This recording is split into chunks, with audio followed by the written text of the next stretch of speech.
Antigones. Vous êtes une intellectuelle montante et vous venez de publier un petit opus dans lequel vous explorez les nouveaux moyens de diffusion de la pensée féministe sur Internet.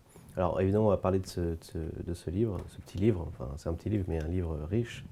D'abord peut-être pour rappeler à nos auditeurs, à nos téléspectateurs, comment est né le mouvement des Antigones et quelle est sa mission, sa fonction. Tout à fait. Alors, effectivement, les Antigones sont un mouvement féminin né en 2013, donc à peu près au même moment que la Manif pour tous. Nous étions 5 fondatrices qui avons mis en place ce mouvement, partant du constat que nous ne nous reconnaissions pas dans le discours qui nous était servi sur les femmes et la féminité. Et alors nous avons décidé de créer notre mouvement sur la base de l'idée d'une complémentarité, d'une différence et d'une complémentarité des sexes, et en nous basant aussi sur un héritage philosophique précis, l'héritage de la philosophie classique, d'Aristote en passant par saint Thomas, qui est celui du respect des lois naturelles. Voilà un peu les prémices intellectuelles sur lesquelles nous nous fondons. Et à partir de là, le but du mouvement était et est toujours d'ailleurs, de réfléchir sur la complémentarité homme-femme, les rapports homme-femme, la féminité et sur toutes les problématiques contemporaines que peuvent rencontrer les femmes françaises. Donc on traite aussi de sujets d'actualité qui vont de la liberté éducative, qui est très en danger en ce moment, aux unes de Télérama avec ses jambes féminines poilues que nous avons vues le mois dernier. Il n'y a pas de sujet. Et nous avons pour diffuser tout ce travail, donc notre site internet, et on relaye tout ce travail-là sur notre page Facebook, évidemment, donc les Antigones, tout simplement. Et nous avons une chaîne YouTube à laquelle, évidemment, j'invite tout le monde à s'abonner, commenter les vidéos, liker, etc. C'est un de nos moyens de diffusion privilégiés. On publie des chroniques chaque mois, d'actualité aussi dans Valeurs Actuelles et sur cette chaîne YouTube, et des émissions aussi de fond, de formation. Donc c'est un travail, là on s'est centré sur un travail de réflexion intellectuelle et de diffusion. Voilà, au début on avait des antennes locales où on organisait des conférences, ce n'est plus le cas. Maintenant c'est la diffusion de toutes ces réflexions qui sont nées de cette émulation que nous avons créée en 2013. Voilà, et c'est avec tout ce bagage-là que j'ai pu signer cette enquête. Voilà. Alors j'imagine que les Antigones sont des femmes, mais vous recrutez des mères, des jeunes filles, des adolescentes, des personnes plus âgées, des grands-mères, enfin, d'ailleurs, est-ce que vous continuez à recruter ? Alors à l'heure actuelle, on recrute assez peu, à vrai dire, parce que du coup, le mouvement brassait beaucoup plus de personnes quand nous sommes créés. Nous étions des jeunes filles, 5 jeunes filles, quand nous avons commencé cette aventure, et nous avions en fait commencé par des cercles de conférences parce que nous avions ressenti le besoin de nous former sur ces questions de la féminité, de la complémentarité et du féminisme, incontournable quand on parle des femmes à l'heure actuelle. Donc on avait créé ces cercles de conférences où là pour le coup, ce qui a été très intéressant, c'est qu'on a brassé des femmes de tous âges qui venaient, alors il y a un trou forcément au moment des enfants en bas âge, mais on avait autant des étudiantes que des femmes plus âgées qui venaient. On a fait énormément de rencontres, des femmes se sont investies de façon temporaire ou sur un peu plus long terme dans le mouvement. Et puis, quand nous, les 5 fondatrices, nous avons continué nos vies, nous sommes mariées, nous avons eu des enfants, nous avons déménagé en province, eu des projets professionnels pour certaines. À partir de là, on s'est centré sur le numérique, donc on s'est centré sur de la diffusion d'articles. Donc, sont restées les personnes qui avaient envie de faire ce travail-là et pas seulement d'écouter des conférences ou de faire des actions comme on en faisait au début. Donc après, il n'y a pas de restriction d'âge, mais je pense que le mouvement aussi a mûri un petit peu avec nous et nos parcours de vie, tout simplement. Donc il n'y a pas seulement les néo-féministes qui partent à l'assaut d'Internet, il y a aussi les Antigones. Aussi les Antigones, mais il y a aussi beaucoup d'autres initiatives de femmes dont je parle dans l'enquête Le néo-féminisme à l'assaut d'Internet, donc, qui est paru à la Nouvelle Librairie. Et c'est des initiatives qui parfois sont un petit peu isolées et qu'on connaît assez peu, dont on fait assez peu la publicité. Mais il existe beaucoup de choses et nous, j'espère que justement, on va réussir à offrir une alternative à ce féminisme sur Internet. Parce que maintenant qu'on a mûri notre réflexion, je pense que l'heure est venue de diffuser un peu plus largement ces réflexions pour qu'elles soient entendues plus largement que ce qu'on a pu faire jusqu'ici. D'accord. Alors tout à l'heure, vous parliez de complémentarité des sexes, évidemment en parlant de l'homme et de la femme. Donc pour vous, la femme est-elle l'avenir de l'homme ? La femme est-elle l'amie de l'homme ? Ou la femme est-elle l'ennemi de l'homme ?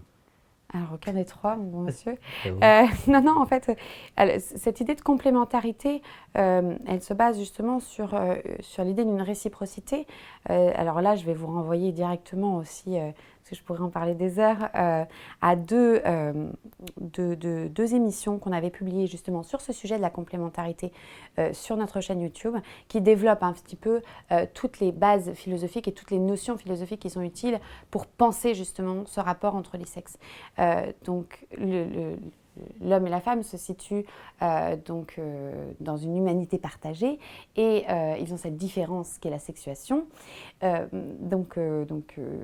y a effectivement, peut-être que la formule la meilleure ce serait l'amitié dans ces cas-là, mais ce serait une amitié aristotélicienne, la philia aristotélicienne, qui est la base de la vie dans la cité. Mais ce qu'on explique, c'est que justement, l'homme et la femme sont une incarnation de ce masculin et ce féminin, qui sont deux pôles qui structurent le monde et auxquels participe l'être humain de par sa nature sexuée, mais le féminin et le masculin sont des notions qui le dépassent l'être humain largement, comme sont le sacré et le profane, ou le chaud et l'humide, le chaud et le froid, le sec et l'humide, etc. Donc je pense que c'est un rapport d'équilibre et d'harmonie. J'aime pas le terme d'égalité, parce que en fait, l'égalité n'est qu'un outil politique. C'est vraiment un équilibre qu'on cherche à trouver entre les hommes et les femmes. Et je pense que ce qui caractérise le mieux le rapport entre hommes et femmes, ce serait la fécondité, qui est à tous les plans. C'est l'intérêt de la complémentarité, c'est qu'elle décrit cette fécondité autant biologique, parce que la rencontre d'un homme et d'une femme, c'est potentiellement une nouvelle vie qui naît, mais c'est aussi une fécondité intellectuelle, une fécondité dans la société, une fécondité politique aussi, dans la rencontre justement de ces deux univers que sont le masculin et le féminin. Donc vous n'êtes pas gêné de parler avec un homme ce soir? Non. Pas du tout. Il y a pas Ni de... gênée, ni intimidée, Parce ravie qu'aujourd'hui, d'être ici. enfin, en tout cas, les féministes aujourd'hui, c'est que tout lien avec un homme, qui soit d'ailleurs professionnel, conjugal, social, c'est une emprise ou une soumission avec le patriarcat. Vous êtes en train de mansplainer, vous m'expliquez la vie, comme diraient les féministes. Non, je n'ai pas de problème avec ça. Justement, c'est cet échange aussi de points de vue. Alors, il y a un intérêt à une certaine non-mixité dans certains contextes. C'est pour ça qu'on avait gardé, nous d'ailleurs, le fait d'écrire des textes entre femmes, finalement. Et c'est quelque chose qui s'est toujours vu dans la civilisation européenne, d'avoir des espaces de non-mixité, des espaces entre hommes, des espaces entre femmes. À l'heure actuelle, c'est très tabou de parler de ça, parce que ceux qui en parlent, ce sont les féministes ou toutes les personnes qui revendiquent des droits pour les personnes racisées. Donc c'est très tabou, mais c'est très intéressant d'avoir des espaces comme ça pour parler entre femmes ou entre hommes.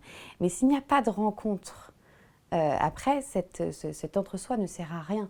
C'est justement parce qu'il y a des différences entre les sexes et parce qu'on ne se comprend pas toujours qu'il y a une richesse. C'est parce que, justement, un homme va interroger, je pense l'exemple du couple, tout simplement. C'est parce que nous n'avons pas le même rapport au monde, tout simplement, déjà à travers notre corps sexué, nous n'avons pas le même rapport au monde. Donc, c'est des échanges qui peuvent être extrêmement intéressants au niveau des personnes, mais aussi au niveau de la société, que d'avoir un échange entre les sexes et de se demander quel est notre vécu réciproque sur la vie de tous les jours, le quotidien, mais aussi les problèmes de société. C'est assez visible d'ailleurs, parce qu'en réalité, nous sommes trois ce soir. Exactement, j'ai un petit invité sur le plateau. C'est ça. La période moi-même. Bon, on va revenir à votre petit livre. Alors, les néo-féministes là, que vous ciblez dans cet ouvrage constituent, selon vous, historiquement, la quatrième vague féministe. Alors, en quoi cette quatrième vague est-elle différente de celle qui la précède? Alors, il y a un enjeu autour des sujets, évidemment. Ce que disent les historiens du féminisme, ce serait qu'il y aurait une quatrième vague du féminisme qui aurait émergé avec l'affaire Weinstein et le hashtag, donc le mot dièse MeToo. Donc cette quatrième vague serait centrée sur la question Balance ton port en France. Serait centrée sur la question des violences faites aux femmes. Et par ailleurs, elle est largement héritière de ce féminisme aussi, de la vague précédente, des années 80, qui nous vient tout droit des États-Unis et qui se dit intersectionnelle, c'est-à-dire qui se vit dans une convergence des luttes avec les combats d'autres minorités, comme par exemple les personnes handicapées ou les minorités racisées ou encore les minorités sexuelles. LGBTQI+. Et donc on hérite tout droit de ça. Moi, mon point de vue dans cette enquête, c'est un point de vue qui est très formel, hein. On étudie, en fait, j'ai choisi de prendre le prisme du contenu, du format, pour justement mieux comprendre. Parce que quand on s'arrête au sujet, souvent, comme on n'est pas d'accord, on évacue un peu le problème rapidement en disant bah, on n'est pas d'accord, on parle d'autre chose. Là, ce qui m'a intéressée, c'était de parler du format. Pourquoi ? Parce que justement, ça nous permet, même quand on n'est pas d'accord avec le message qui est véhiculé par les féministes, d'aller comprendre les raisons d'être de leur succès. Quand vous dites du format, c'est vous parlez des moyens techniques de diffusion de la pensée, Moyens c'est ça ? techniques de diffusion, mais aussi en fait tout simplement ce qu'on appelle en communication des formats de contenu, c'est-à-dire Oui, est-ce qu'on fait du podcasts, texte, est-ce qu'on oui, fait de de l'audio, l'image, ouais. est-ce qu'on fait de l'image, et au sein de ces catégories, est-ce qu'on fait par exemple une vidéo avec les éveilleurs d'espérance, ou est-ce qu'on va faire une petite vidéo brute ou combini en 3 secondes accélérée, voilà. C'est ce genre de considération un peu technique, et donc ça permet aussi d'avoir une nouvelle définition de cette quatrième vague féministe, de ce néo-féminisme, qui est que c'est un féminisme ultra connecté, qui est extrêmement présent sur les réseaux sociaux, voilà, et sur Internet au sens plus large. Donc c'est aussi une spécificité qui me semble extrêmement importante de souligner. Donc sur la quatrième vague, on était en train d'évoquer la quatrième vague féministe. En fait, le féminisme, il a été véritablement consacré le jour où les femmes ont pu disposer librement de leur corps. En réalité, c'est assez récent. Puisqu'en fait, le passeport de toutes les transgressions féministes, c'est quand même la contraception et l'avortement. Qui vont de pair, évidemment. Effectivement, le féminisme, c'est un phénomène extrêmement récent. Il y a une double utilisation du mot. On a tendance à parler de féminisme dans la conversation de tous les jours ou dans le grand public, en mettant sous ce vocable-là toute forme de défense des femmes depuis l'histoire de l'humanité. Donc n'importe quelle femme qui aurait revendiqué la moindre chose serait une féministe en puissance. C'est très faux. Le féminisme, c'est quelque chose qui est né donc, au XIXe siècle et surtout qui a énormément proliféré, qui a existé réellement et pris de l'ampleur au XXe siècle, et notamment après 1945. En France, on a cette figure emblématique de Simone de Beauvoir, qui d'ailleurs a milité pour l'avortement, a avorté elle-même, a signé le fameux manifeste. Et effectivement, c'est un jalon essentiel, cette question de l'avortement et de la contraception, puisque si on revient sur cette idée de vague féministe, on appelle première vague du féminisme tout ce 19e avec le combat pour l'égalité des droits. Il y a un côté un tout petit peu, il y a une appropriation aussi de certaines figures qui ne se battaient pas au nom d'un féminisme ou quoi que ce soit, mais au nom tout simplement d'une justice, d'une certaine justice. Bon, partant de là, la deuxième vague avec Simone de Beauvoir et compagnie, c'est centré sur la question de la libération sexuelle, et notamment avec des attaques ciblées sur la famille, le mariage et la féminité, avec des revendications en faveur de la pilule, de l'IVG, de l'amour libre. Donc c'est effectivement un jalon essentiel du féminisme, un des premiers jalons, mais après ça se continue sur de nouveaux combats. Là on en est à la PMA pour toutes, mais vous avez raison de souligner que c'est un jalon fondateur. Et pour prendre un tout petit peu de recul, moi ce que je vois là-dedans, et ce que je vois de terriblement délétère, c'est que dès le départ en fait de tout ce combat féministe, le corps féminin et les féministes dénoncent son objectivation, son instrumentalisation, son oppression par le patriarcat, tout en faisant elle-même en fait un terrain de lutte politique et un instrument de lutte politique. Or le corps féminin est bien plus que ça, le corps masculin aussi. D'ailleurs, il y a une unité du corps et de l'esprit, et c'est là d'ailleurs une erreur fondamentale à mon sens du féminisme, et qui s'incarne dans des choses comme la contraception et l'avortement, où je ne pense pas qu'on libère le corps féminin par ce genre de mesures. Au contraire, on change de type d'oppression tout simplement, pas forcément pour le mieux d'ailleurs. Donc la bataille du droit des femmes à disposer de leur corps, elle est gagnée. La bataille de la contraception, de l'avortement, la bataille de la procréation médicalement assistée est gagnée. En fait, la guerre, elle va aller jusqu'où en réalité? Parce qu'on a presque l'impression que Simone de Beauvoir, à côté des féministes d'aujourd'hui, elle était quasiment une enfant de cœur. Et que son discours pourrait presque être désuet, parce qu'en fait, on comprenait que les femmes voulaient avoir les mêmes activités professionnelles que les hommes, et aujourd'hui, elles veulent même plus que les hommes puissent exister, en fait. le féministe acharné d'aujourd'hui, c'est la mort de l'homme. En fait, ce combat n'a pas de fin dans la mesure où en fait, c'est un combat contre les limites de la condition humaine, tout simplement. Et là, on le voit aujourd'hui avec justement ces questions de PMA pour toutes qui va nécessairement aboutir à des revendications autour de la GPA. Ça a été dit il y a une dizaine d'années, c'est une évidence, c'est un boulevard. Et en fait, c'est tout simplement un combat contre le fait contre la réalité, contre les limites. Je veux dire, pour faire un enfant, il a toujours fallu un homme et une femme. Donc on va réussir à leur extraire leurs gamètes pour en créer un artificiellement. Le prochain combat, c'est l'utérus artificiel. Il y a déjà un certain nombre d'auteurs qui le revendiquent, je pense à Peggy Sastre, mais qui revendiquent comme une libération des femmes. C'est-à-dire que dès Simone de Beauvoir, on a cette phrase « la maternité est un asservissement à l'espèce ». Aujourd'hui, on a les possibilités techniques. Il nous manque que quelques mois dans la grossesse pour pouvoir externaliser la grossesse complètement.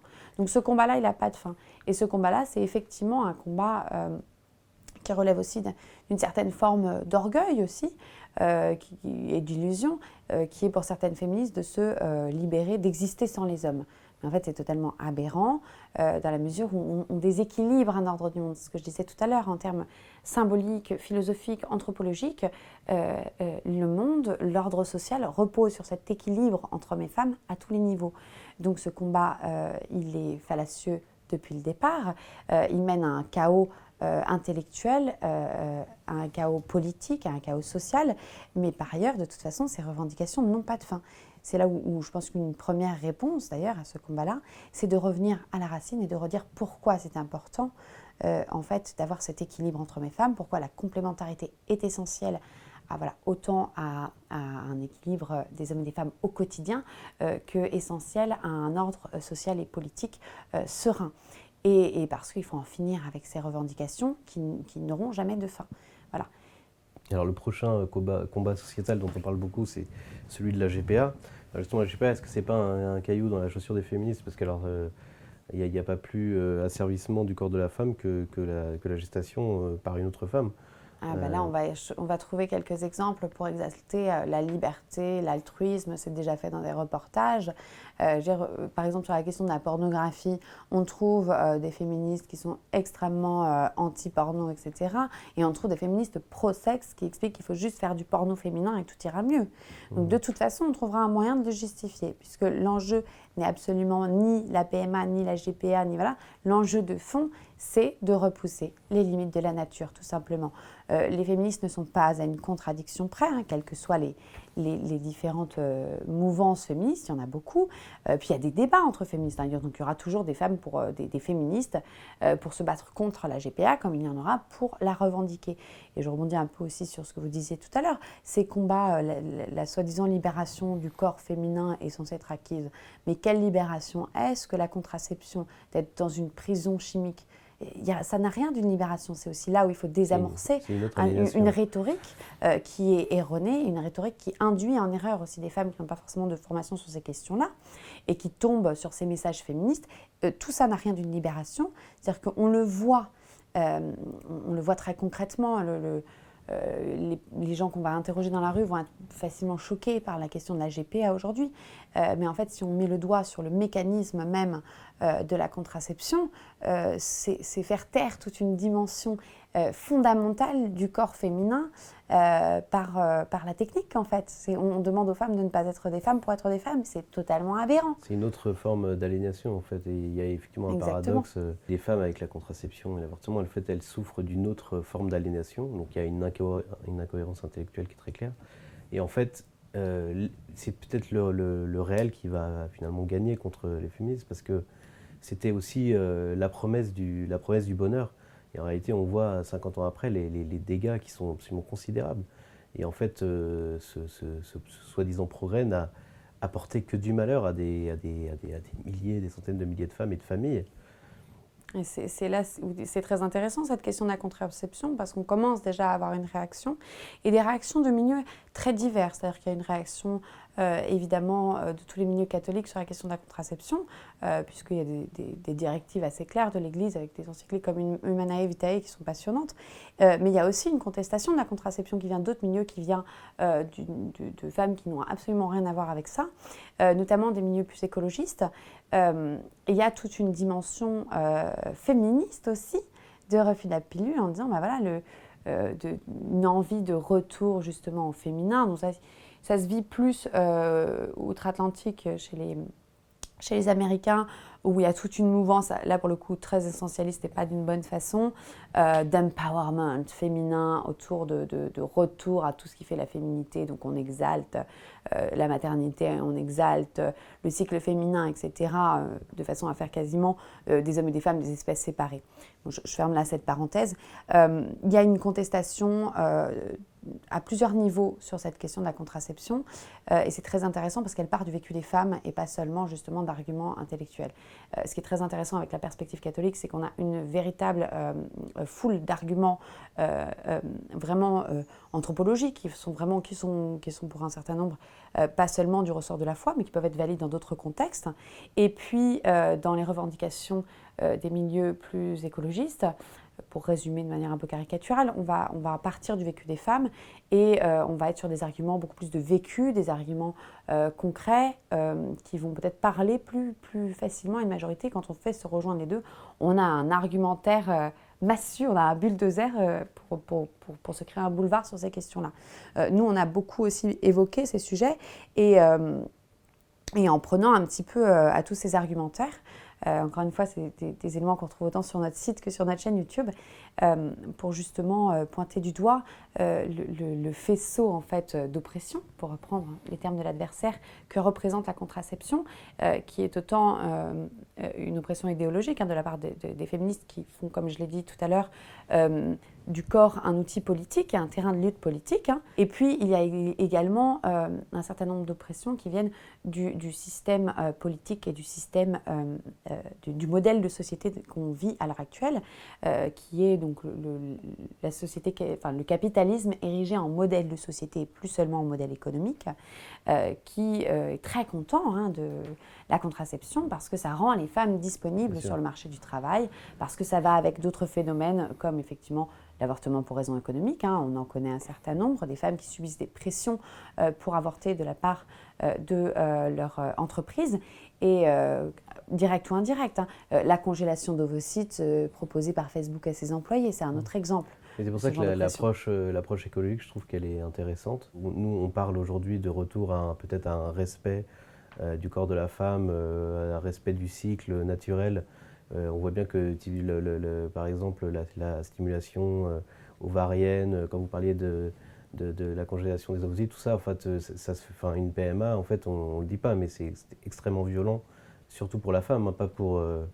Pour le couple aussi, ça met à rude épreuve les couples. Là, on a fait 2 émissions sur la PMA. On en avait consacré une à la PMA pour toutes et une à la PMA tout court, parce que justement, c'était aussi intéressant de les dissocier dans la mesure où avec cette nouvelle revendication de la PMA pour toutes, on oublie d'avoir un regard critique sur la PMA.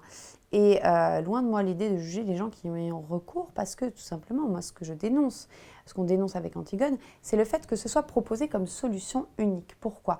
Parce qu'on vend déjà aux couples qui subissent l'infertilité des solutions à quand même 10% de réussite, des solutions qui sont douloureuses pour le couple, alors, et ça je tiens à le souligner, qu'il existe des alternatives qui ne sont pas explorées.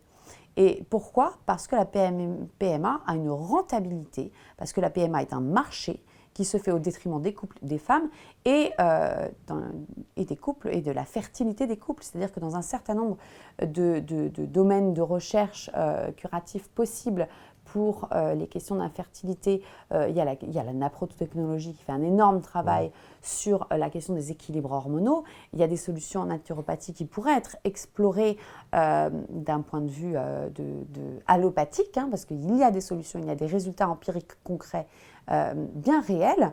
Donc on pourrait aller investir ces sujets-là, on ne le fait pas. Et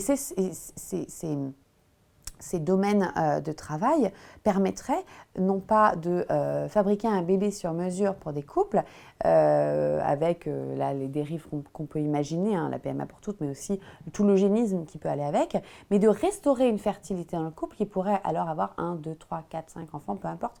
Alors que par contre, avec la PMA, on a des parcours douloureux, on a un taux de réussite qui est quand même minime, et par ailleurs, on abîme le corps des femmes. On abîme aussi l'intimité du couple qui doit passer par des épreuves terribles dans ces parcours-là. Pour un résultat Parce qu'on contourne la nature, en fait. Voilà, et par ailleurs, tout ça est très utile pour récupérer des ovocytes, pour récupérer un certain nombre de matériels biologiques dont a besoin le marché médical à l'heure actuelle pour fonctionner. Là, je renvoie à une lecture qui est passionnante, c'est Céline Lafontaine, Le corps marché. Qui explique un peu tous ces enjeux autour du corps à l'heure actuelle, du corps comme donnée, comme ressource économique, et notamment du corps féminin, qui est dans lequel, en fait, en termes purement symboliques, l'embryon est devenu l'étalon or, en fait, de cette nouvelle économie, de cette bioéconomie, et avec, en fait, une charge symbolique qu'on met autour des gamètes et des embryons, qui est vraiment du ressort du symbole et de l'imaginaire, mais qui nous vaut aujourd'hui un certain nombre des violences extrêmement graves faites aux femmes, parce que là on parle de PMA, mais enfin on va parler dans d'autres pays, dans des pays du tiers-monde, de femmes qui se font enlever ou de femmes qui sont dans la misère, à qui on rachète leurs ovocytes en mettant en péril leur vie. Voilà, on parle de choses qui sont quand même assez horribles. Et tout ça pour alimenter un grand marché, la procréation comme marché. C'est vrai que, en fait, à l'origine, il y a aussi un immense mensonge, quoi. C'est-à-dire que on a osé parler d'avortement thérapeutique, on ose parler de finalité aussi médicale de la PMA. En réalité, on contourne la nature et on instrumentalise et on brutalise le corps de la femme ou le corps de l'enfant pour satisfaire un désir d'adulte.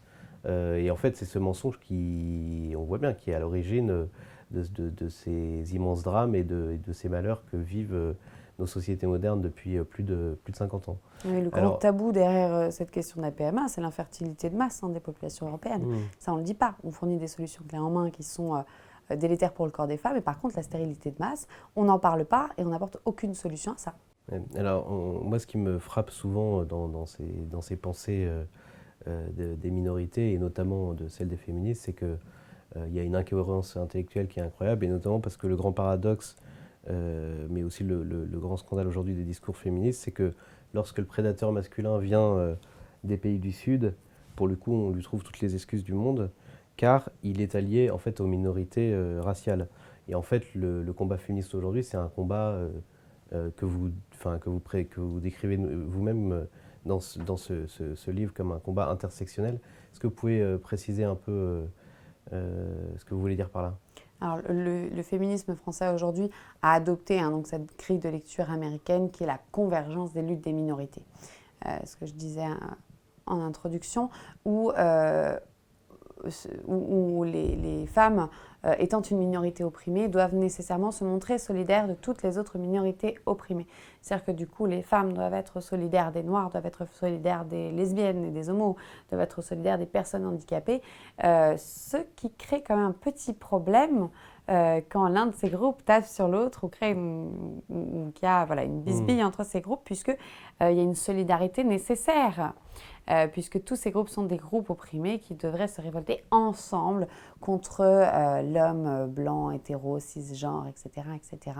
Représentant du patriarcat, on l'a vu avec l'affaire de la chapelle Pajol, on l'a vu avec l'affaire des agressions sexuelles de Cologne au Nouvel An 2016.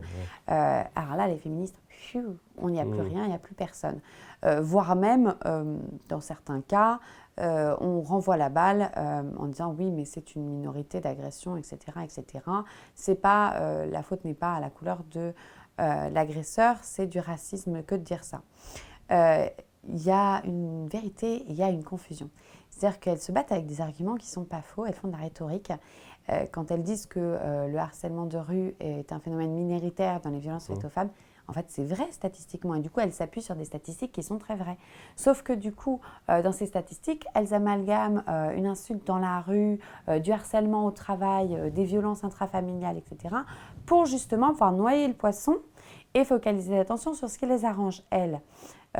Pourquoi ne pas reprendre cette logique et dire, voilà, c'est effectivement peut-être une violence minoritaire, mais c'est une violence qu'il est important de dénoncer parce qu'elle a sa dynamique propre. Le problème des féministes, c'est que sur ces sujets des violences faites aux femmes, c'est qu'on amalgame des choses pour pouvoir ensuite fourguer sa grille de lecture idéologique. Alors au contraire, mettons de côté cette question des violences commises par des personnes issues de l'immigration, par des personnes racisées, pour reprendre les mots de l'adversaire. Qu'est-ce qu'elles ont de scandaleux? Elles ont cela de scandaleux qu'en fait, elles pourraient être évitées par des mesures politiques simples. Tout simplement. Parce que quand un clandestin récidiviste agresse une femme dans la rue, en fait, il y a une responsabilité des autorités politiques à ce viol-là. Alors qu'il y en a d'autres sur lesquels il y a d'autres types de violences faites aux femmes, sur lesquels ce sont d'autres mécanismes qu'il faut dénoncer et qui doivent être traités justement à part. Donc là, c'est assez facile de renvoyer les féministes face à leurs contradictions. Et il s'agit de le faire bien, justement, pourquoi pas, de reprendre leur logique au passage, parce que c'est justement intéressant, et pour les mettre face à leurs contradictions. Et effectivement, comme vous le dites, ça montre tout à fait les limites de l'exercice et les limites de cette logique de l'intersectionnalité. Elle déplore les effets dont elles chérissent les causes. Si les femmes veulent une certaine forme de vagabondage sexuel, c'est peut-être un petit peu dur de dire ça, mais il ne faut pas s'étonner aussi derrière, après, qu'il y ait évidemment des dérapages masculins. Il y en a toujours eu dans l'histoire de l'humanité. Mais on ne peut pas en même temps vouloir, l'amour libre et se considérer agressé dès qu'un homme porte un regard sur une femme. C'est quand même juste un tout petit peu contradictoire. Il y a énormément de choses différentes dans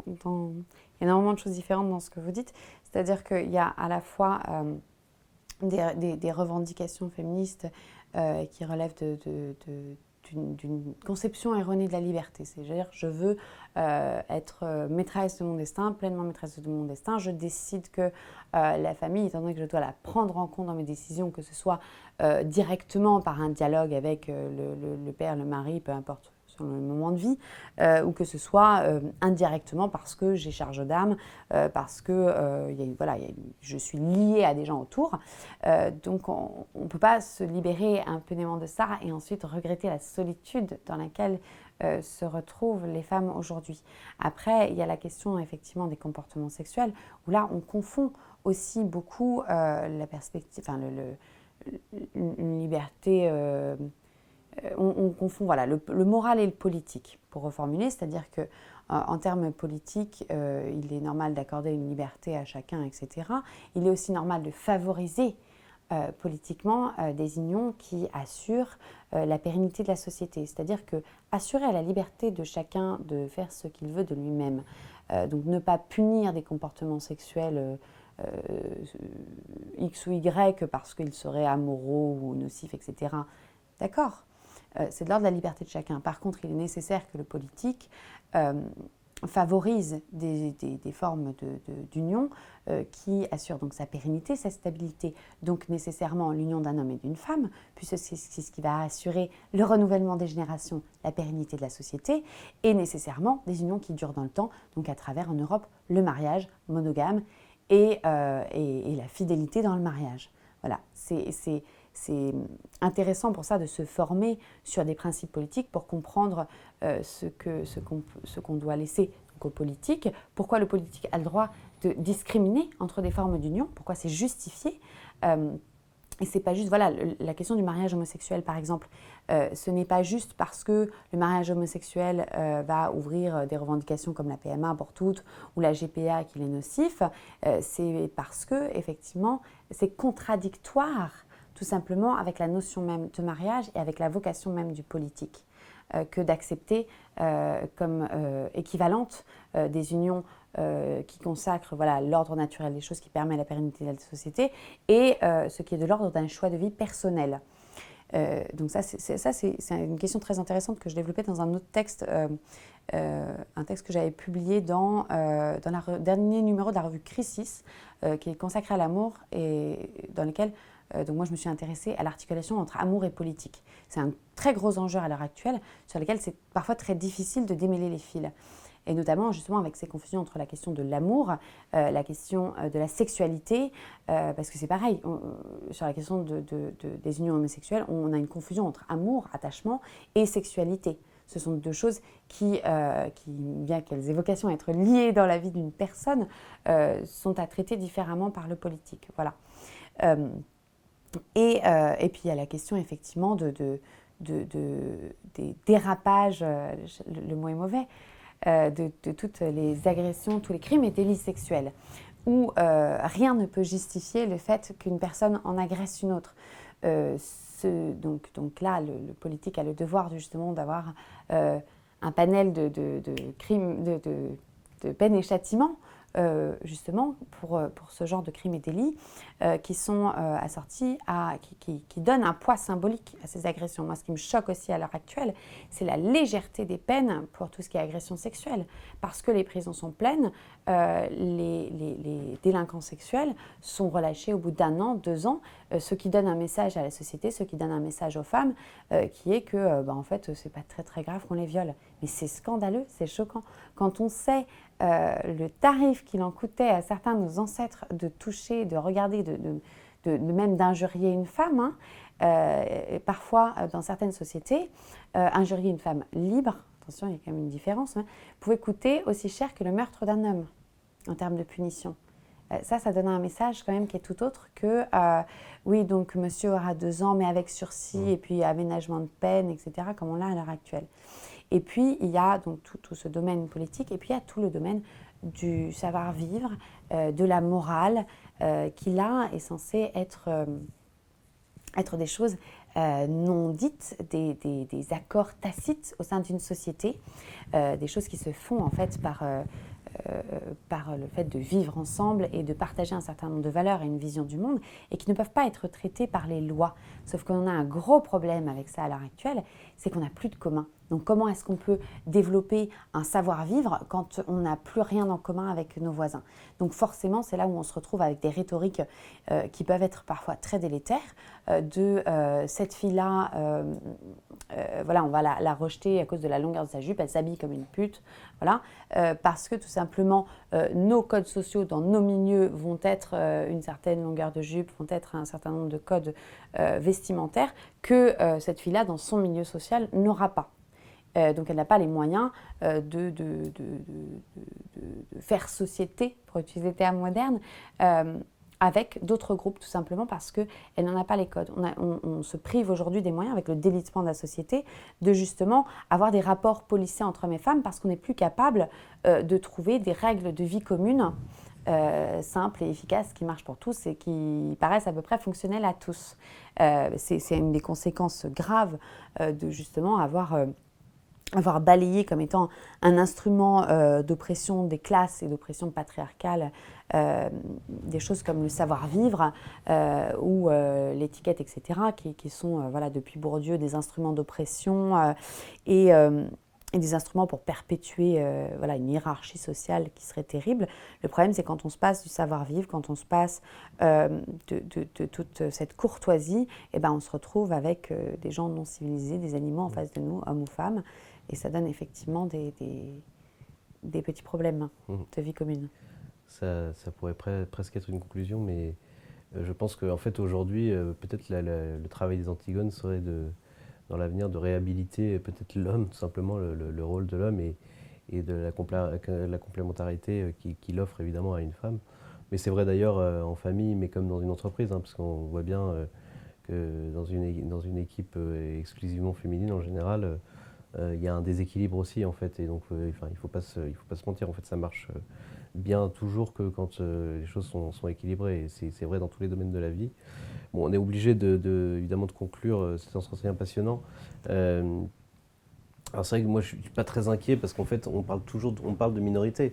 On dit que c'est souvent les minorités qui font avancer et qui changent le monde, mais ça reste des minorités, et on le voit d'ailleurs très bien avec les conséquences très concrètes de l'application de la loi sur le mariage homosexuel. Par exemple, quand on voit le nombre de mariages qui sont célébrés en France chaque année homosexuels à côté des mariages hétérosexuels, en fait c'est infime. Et je pense que la PMA ouverte à toutes les femmes En fait, en réalité, il y aura très très peu, enfin, il y aura très, par rapport à ce que représente le nombre de PMA en France aujourd'hui, ce qui est autour de 30 000, je pense qu'il y aura peut-être à peine quelques pourcentages de PMA homosexuels. Juste, enfin, pour vous faire réagir là-dessus, qu'est-ce qu'il faudrait faire pour que nos propres minorités, puisque nous sommes finalement aujourd'hui, vous avec votre discours, oui, vous avez un discours qui pourrait paraître comme archi minoritaire aujourd'hui, puisque vous développez une pensée aujourd'hui qui est celle quasiment des dinosaures, quoi. Plus personne ne croit aujourd'hui en l'union d'un homme et d'une femme, le bonheur d'une famille nombreuse, ça n'existe plus ça aujourd'hui. Et comment est-ce que ces vérités simples, en fait, elles peuvent être aujourd'hui rappelées aux Français pour qu'elles redeviennent en fait la morale tout simplement ou la recette du bonheur. Je commence juste par vous contredire sur un ou deux points. Ouais. Moi, je vois un grand danger à tout ça, parce que ce qui compte, ce n'est pas le nombre. On s'en fiche qu'il y ait un mariage homo, ou qu'il y en ait 15, ou qu'il y en ait 15 000. On s'en fiche du nombre de PMA pour toutes qu'il y aura. Le problème, c'est que ce soit inscrit dans la loi. Le problème, c'est que, tout simplement, nous ayons des lois injustes. On ne peut pas fonder une société juste si on n'a pas des structures sociales qui favorisent le bien commun, qui orientent, qui donnent à chacun la possibilité justement de se développer, de faire des choix en fonction du bien commun. Donc à partir du moment où il y a une loi injuste qui existe, même si personne n'y avait recours, ce serait déjà mauvais, ce serait déjà un combat à mener. La question n'est surtout pas celle du nombre, parce que sinon on en revient à des rhétoriques comme celle autour de l'instruction en famille, où il y a beaucoup de gens qui s'en désintéressent en se disant ah oui, mais moi mes enfants, j'ai une bonne école pour mes enfants, ce n'est pas un problème, etc. Et puis c'est vrai qu'il y a des fous qui font l'instruction en famille. Ce sont des arguments circonstanciels, ce sont des arguments qui sont purement individualistes et qui ne valent pas contre les arguments de principe qui sont, dans ce cas précis de l'instruction en famille, qu'à partir du moment où les parents n'ont pas une liberté de choix dans les modes d'instruction de leurs enfants, ils n'ont plus la possibilité d'exercer leur responsabilité parentale. Donc, donc si on interdit ou si on restreint la possibilité de l'instruction en famille, ce ne sont pas quelques familles qui vont être pénalisées, c'est le rapport de la famille et de l'État qui change fondamentalement. Donc moi, au contraire, ces lois m'inquiètent énormément, qu'importe le nombre de personnes qui y ont recours. Et je pense qu'au contraire, nous devrions massivement nous en saisir parce que c'est une question de principe et qu'à l'heure actuelle, c'est sur les principes qu'il faut se battre et pas seulement sur des questions numériques, parce que sinon, d'ailleurs, nous n'avons plus le droit de citer parce que les défenseurs de la complémentarité, vous le dites, sont minoritaires. Donc dans ce cas, vivons comme une tribu d'Indiens. Non, nous, ce que nous voulons poursuivre, c'est le bien commun. Donc, battons-nous pour ce bien commun. Oui, je me suis peut-être un peu mal exprimé. D'ailleurs, c'est un peu le rôle aussi des éveilleurs hein, de pouvoir vous donner la parole et rappeler ces vérités. Mais c'est pour dire qu'en réalité, les féministes sont aussi une tribu d'Indiens. Et nous, aujourd'hui, on est une tribu d'Indiens. Quand vous dites que les néo-féministes partent à l'assaut d'Internet, c'est vrai.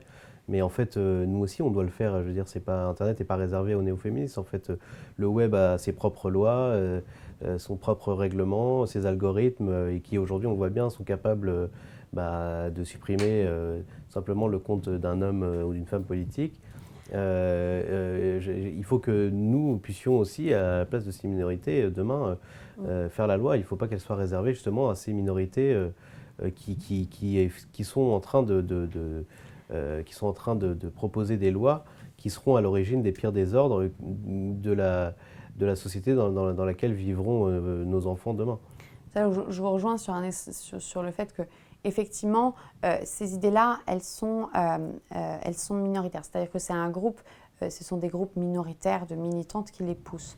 Sauf que ce que je montre dans mon enquête, là où il y a un point d'inquiétude, un point de vigilance à avoir, c'est que ces théories d'une minorité sont en train de prendre l'assaut du web. Elles le font parce qu'il y a un vide intersidéral en fait à occuper, parce que les femmes vont chercher, ont des questions bien réelles, et que faute de réels réseaux de solidarité autour d'elles, la plupart des femmes, en fait, se tournent vers Internet pour avoir des réponses, pour avoir un soutien communautaire. Parce que ce qu'on oublie parfois dans certains milieux défenseurs de la complémentarité, c'est que ces milieux-là, déjà, sont pour certains des milieux sociaux à part entière qui bénéficient de leur propre réseau de solidarité. Mais il y a énormément de femmes qui ne bénéficient pas de ces réseaux de solidarité, qui vont chercher ces réponses et qui vont avoir des réponses féministes à la place. Mais donc vous, il faut que vous soyez là, il faut qu'on soit là aussi pour répondre. Il faut qu'il y ait une diversité aussi de contenu pour répondre, parce que vous parliez de parler des hommes. On l'a fait dernièrement pour la fête des pères, mais nous, on ne s'est pas emparé du combat sur la féminité en se disant que c'était plus important que le combat sur la virilité, mais en se disant que c'était un combat que nous, on avait envie de mener. Et qu'il fallait que d'autres complètent ce travail par d'autres initiatives. C'est-à-dire qu'on n'est pas capable de tout faire. Et même sur cette question de la complémentarité, nous, on fait un travail de formation théorique. On ne fait pas tout un travail de vulgarisation, ou comme peuvent faire les féministes sur Internet, des petites vulgarisations à base de visuels, de BD, etc. Ce serait génial qu'on puisse faire ça, mais on ne peut pas tout faire. Donc il faut impérativement que toutes les personnes de bonne volonté qui ont envie de défendre une vision saine des rapports hommes-femmes le fassent non seulement dans leur vie de tous les jours, mais partagent un peu aussi tout ça sur Internet. Tout le monde ne va pas s'inventer blogueur ou vidéaste du jour au lendemain. Mais voilà, déjà, ce que chacun a accumulé dans son expérience personnelle, c'est possible de le mettre en forme, de le professionnaliser et de le mettre en avant sur Internet notamment. Mais plus largement que ça, pour donner des réponses aux femmes, pour justement offrir un contrepoint à ce féminisme qui envahit la toile et qui est quand même en passe de se démocratiser. Donc je pense, j'ai un exemple type, c'est toute l'initiative, donc la bibliothèque idéale qui a été signée par Valérie Daubigny et Anne-Laure Blanc. Donc il y a 2 sites, un support pour ça. Ce sont des groupes de femmes qui ont des comités de lecture qui ont sélectionné des ouvrages pour les enfants de 0 à 16 ans. Et c'est une mine d'informations parce qu'en fait, chaque mère de famille, et chaque père de famille d'ailleurs, peut se retrouver confronté à cette question de qu'est-ce que je donne à lire à mes enfants. Quand je vois que la littérature jeunesse est un amas de propagande, eh bien en fait, c'est une question auquel on est confronté assez tôt, auquel on essaie désespérément de trouver ses réponses, on trouve des petits livres, on se refile des bons plans. Eh bien elles ont mis toute cette expérience en commun pour en faire un livre, pour en faire des sites internet qui sont autant de ressources offertes aux parents. Donc ça peut être ça, comme ça peut être les vidéos et les audios qu'on fait avec Antigone, toutes ces réponses aux questions des femmes, tout ce contrepoint qu'il faut offrir impérativement et d'urgence à tous ces contenus féministes sur Internet, ça peut prendre une diversité énorme de formes en fait, et de sujets aussi, parce qu'en fait n'importe quelle problématique qu'on peut vivre en tant que femme au quotidien peut être le sujet d'un nouveau contenu. On le voit avec ce que font les féministes, hein. Quand on regarde le détail que je donne dans l'enquête, il y a des sujets, il y a des podcasts sur les femmes et le sport, il y a des podcasts sur les femmes dans le cinéma, il y a des BD qui traitent du corps féminin en postpartum, il y a des sujets ultra niches comme ça, mais qui du coup permettent de parler à toutes les femmes là où elles sont en fonction de leur centre d'intérêt. Moi, ce que je trouve vicieux dans cette dynamique, c'est que c'est pour pousser une vision du monde que je ne partage pas. Mais c'est génial de s'intéresser comme ça au quotidien des femmes. Donc il faut le faire en se basant sur une vision du monde juste. Voilà. Comme quoi, tous ces outils ils sont précieux, indispensables. Et nous, cette offensive, il faut aussi qu'on la mène. De ce point de vue-là, l'offensive idéologique féministe, elle est intéressante parce qu'elle montre qu'elle débouche ensuite sur une offre politique, sur une vision sociétale, médiatique du monde. Il n'y a aucune raison qu'on ne puisse pas, nous aussi, mener cette guerre idéologique. Et vous la menez à votre niveau, Anne-Tropy, avec les Antigones, et c'est bien. Et on essaie de la mener à notre petit niveau aussi, avec les éveilleurs, en vous donnant la parole. Merci, chère Anne-Tropy, d'avoir accepté notre invitation. Et chers amis éveilleurs, à très bientôt.